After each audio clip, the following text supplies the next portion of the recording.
விவசாய நண்பர்களுக்கு வணக்கம். இது கிராமத்தான் வானிலை அறிக்கை. அதிகாரப்பூர்வமான வானிலை அறிக்கைக்கு இந்திய அரசாங்கத்தால் வழங்கக்கூடிய வானிலை அறிக்கையை பார்க்கவும். நம்ம சேனலை கண்டினியூஸாக பார்த்துட்ருக்கவங்களுக்கு தெரியும், நான் கடைசியாக போட்ட வீடியோவில் சொல்லியிருப்பேன் பிப்ரவரி மாதம் பாதிக்கு மேலே உங்களுக்கு அடுத்த ஒரு அப்டேட் அப்படி கொடுக்குறேன் அப்படின்னு. ஸோ அந்த அப்டேட் தான் இப்போ கொடுக்க போகிறோம். ஸோ நம்ம சேனலில் ஒரு முக்கியமான விஷயம் என்ன அப்படின்னா, குறிப்பிட்ட ஒரு சில ஏரியாக்களுக்கு மட்டும் தான் நம்மளுடைய வானிலை அறிக்கை அப்படிங்கிறத நம்ம கொடுத்துக்கிட்டு இருக்கோம்.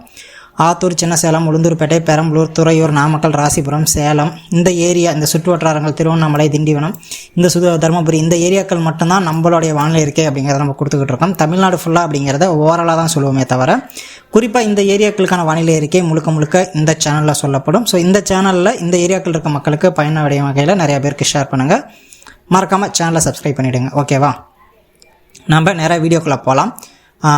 இந்த வீடியோவை பொறுத்த வரைக்கும் நமக்கு மழை அப்படிங்கிறதவங்க என்ன சொல்லியிருக்காங்க அப்படின்னா, மற்ற சேனல்களாக இருக்கட்டும், மற்ற சோஷியல் மீடியாஸாக இருக்கட்டும், ஐஎம்டியாக இருக்கட்டும், எல்லாம் என்ன சொல்கிறாங்கன்னா, மழை வருவதற்கான வாய்ப்புகள் அப்படிங்கிறது 24ஆம் தேதி 25ஆம் தேதியில் இருந்து மார்ச் 5ஆம் தேதி வரைக்கும் மழை வருவதற்கான வாய்ப்புகள் இருக்குது. மழை அதிகமாக பொழியும், கனமழை அப்படிங்கிறதெல்லாம் சொல்கிறாங்க. 27ஆம் தேதி நைட்டு இல்லை 28ஆம் தேதி அப்படிங்கிறது நமக்கு மழை அப்படிங்கிறது ஆரம்பமாகுது நம்ம ஏரியாக்களுக்கு. அந்த மழை 3ஆம் தேதி 4ஆம் தேதி வரைக்கும் நீடிக்கிறதுக்கான வாய்ப்புகள் இருக்குது. ஓகேங்களா? இப்போ பொறுத்த வரைக்கும் மழை பொழிவுக்கான வாய்ப்புகள் அப்படிங்கிறது நல்லாவே இருக்குது. அடுத்தடுத்த கட்டங்கள் போகும்போது எந்த அளவுக்கு மழைப்பொழிவு இருக்கும் என்ன அப்படிங்கிறத நம்ம அப்டேட்டடாக கொடுப்போம். இந்த வீடியோக்களில் இப்பொழுதுக்கு நம்ம ஏரியாக்களில் வெப்பம் அப்படிங்கிறது எந்த அளவுக்கு இருக்குன்னா, எந்த அளவுக்கு வெயில் அடிக்குதோ அதை பொறுத்து தான் மழை அப்படிங்கிறது ஒன்று முதல் பாயிண்ட். ஓகேங்களா? கூடவே இந்த குளிர்ந்த மேகங்கள் எந்த அளவுக்கு நம்மளை நோக்கி வருதோ அதை டிபெண்ட் பண்ணியும் மழை வருவதற்கான சாத்திய கூறுகள் எந்த அளவுக்கு இருக்குது அப்படிங்கிறதையும் பார்க்க போகிறோம். இப்போ நமக்கு வரக்கூடிய இந்த மழை அப்படிங்கிறது குளிர்ந்த காற்று மூலயமா தான் வருதே தவிர பருவமழை அப்படிங்கிறது கிடையாது. ஓகேங்களா? வீடியோக்குள்ள இப்போ வெப்பம் அப்படிங்கிறது நமக்கு பொதுவாக பகல் நேரங்கள் அப்படின்னு சொல்லி பார்க்கும்போது அதிகபட்சம் அப்படிங்கிறது பார்த்திங்கன்னா 30 to 33 டிகிரி செல்சியஸ் வரைக்கும் வெப்பம் அப்படிங்கிறது பதிவாகிட்டு இருக்குது நம்ம ஏரியாக்களில். அதுவே நைட்டு இந்த ஈவினிங் டைம் இந்த அதிகாலை அப்படியெல்லாம் பார்த்திங்கன்னா 17, 18, 19 இருந்து இன்க்ரீஸ் ஆகிட்டே வருது. அதிகாலையில் 16, 17, 18 வரைக்கும் வருது. மதியானம் இந்த 1, 2, 3 மணி பக்கமாக பார்த்திங்கன்னா 33 டிகிரி செல்சியஸ் வரைக்கும் பதிவாகுது. நம்ம சேலம், ஆத்தூர் இந்த ஏரியாக்களில் 33 டிகிரி செல்சியஸ் வரைக்கும் பதிவாகுது. தமிழ்நாடு ஃபுல்லாக கணக்கு பண்ணி பார்க்குறப்ப இது வரைக்கும் 37 டிகிரி செல்சியஸ் அதிகபட்சமாக ரீச் ஆகிருக்கு. ஓகேங்களா? இதுதான் வானிலை. ஓகேங்களா? இப்போ இருக்க டெம்பரேச்சர். சரி, ஓகேப்பா, இது இவ்வளோ ரீச் ஆகிருக்கு. இப்போ இந்த குளிர்ந்த மேகங்கள் அப்படின்னு ஒன்று சொன்னையே, அந்த குளிர்ந்த மேகங்கள் நமக்கு வருவதற்கான வாய்ப்புகள் இருக்கா அப்படின்னா, அந்த குளிர்ந்த மேகங்களை வச்சு தான் நமக்கு மழை வருவது அப்படிங்கிறது இருக்குது. இப்போ நீங்கள் பார்த்துக்கிட்டு இருக்கிறது எல்லாமே குளிர்ந்த மேகங்களோட வருகையை தான். இந்த குளிர்ந்த மேகங்களோட வருகை அப்படிங்கிறத உங்களுக்கு இங்கே காட்டுறோம். இங்கே பாருங்கள், 22ஆம் தேதி சனிக்கிழமை அப்படிங்கிறது நமக்கு குளிர்ந்த மேகங்கள் அப்படிங்கிறது வர ஆரம்பிக்குது. ஓகேங்களா? ஸோ அந்த குளிர்ந்த மேகங்கள் நமக்கு எப்போ நெருங்குது அப்படின்னா 25ஆம் தேதி பக்கமாக நெருங்க ஆரம்பிக்குது.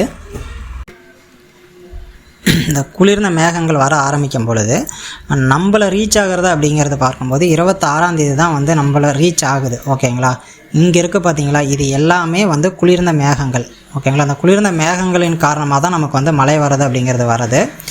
பொதுவாகவே நமக்கு இந்த மாதிரி வெயில் காலத்தில் மழை வருவது அப்படிங்கிறது வெப்பச்சலன மழையாக தான் வரும், அதிகமான வாய்ப்புகள். அதே மாதிரியே நம்ம ஏரியாக்களில் அதிகப்படியான வெயில் தாக்கம் இருக்கிறதுனால இங்கே இருக்கக்கூடிய இந்த ஈரமான காற்றுகள் நம்மளதோட மிக்ஸ் ஆகும் பொழுது தான் நமக்கு இப்போ வரக்கூடிய மழை அப்படிங்கிறது வருது. நீங்கள் மேப்பில் பார்க்கும் பொழுதே உங்களுக்கு தெரியும், அந்த மழை அப்படிங்கிறது நம்மளை நோக்கி வரது பார்த்திங்கன்னா கிட்டத்தட்ட 27ஆம் தேதி 28ஆம் தேதி தான் நம்மளுக்கு கடலோர மாவட்டங்கள் அப்படிங்கிறது வருது. ஸோ அந்த டைம்லேயே நமக்கு மேகமூட்டங்கள் அப்படிங்கிறது ஆரம்பிச்சிடும். அப்போ 27ஆம் தேதி கடலோர மாவட்டங்கள் அப்படின்னு சொல்லக்கூடிய பகுதிகளான மயிலாடுதுறை, நாகப்பட்டினம் இந்த ஏரியாக்கள் எல்லாமே மிதமான சாரல் மழை மேகமூட்டங்கள் அப்படிங்கிறது 27, 28ஆம் தேதிகளில் தென்படுறதுக்கான வாய்ப்புகள் இருக்குது. 28ஆம் தேதி பிற்பகுதிகளில் மழை வருவதற்கான வாய்ப்புகள் இருக்குது. எங்கே அப்படின்னா கடலோர மாவட்டங்கள் எல்லாமே மழை வருவதற்கான வாய்ப்புகள் அப்படிங்கிறது இருக்குது. நம்மளுடைய உள் மாவட்டங்கள்னு சொல்லக்கூடிய ஆத்தூர், சின்னசேலம், கள்ளக்குறிச்சி, தருமபுரி, கிருஷ்ணகிரி, ஈரோடு இந்த ஏரியாக்கள் எல்லாமே அன்னைக்கு நமக்கு அப்படிங்கிறது மேகமூட்டங்கள் தான். 28ஆம் தேதி நமக்கு மூட்டங்கள் தான் முழுக்க.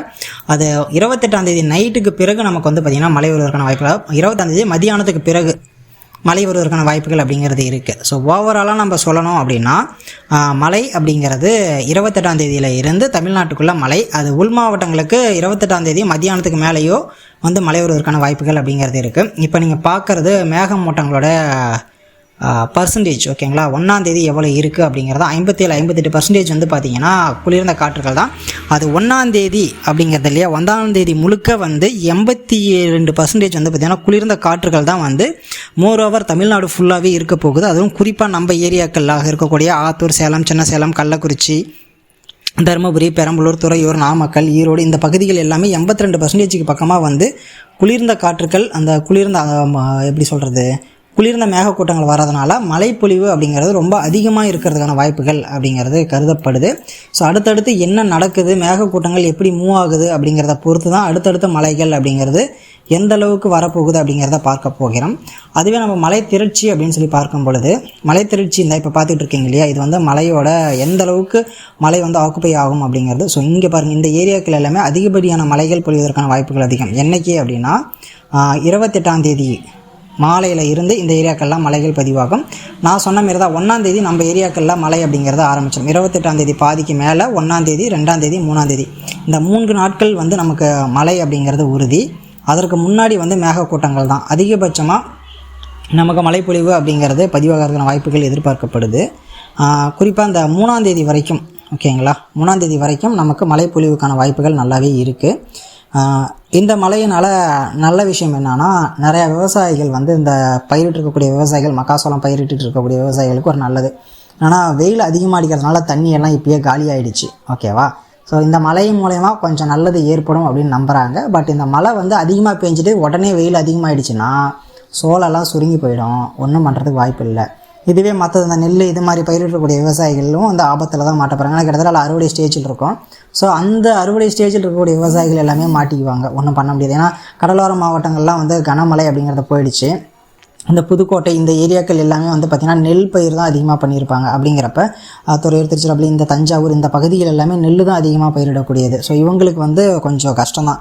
கனமழை அப்படிங்கிறது ரொம்பவே எதிர்பார்க்கப்படுது ஓகேவா.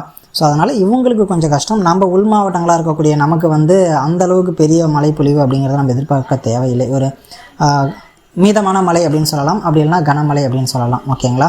மழை மிதமான மழை, மிக கனமழையோ இல்லை அதி கனமழையோ நமக்கு வருமா அப்படின்னா அதெல்லாம் டவுட்டு தான். வர நாட்களில் நம்ம சொல்லுவோம்.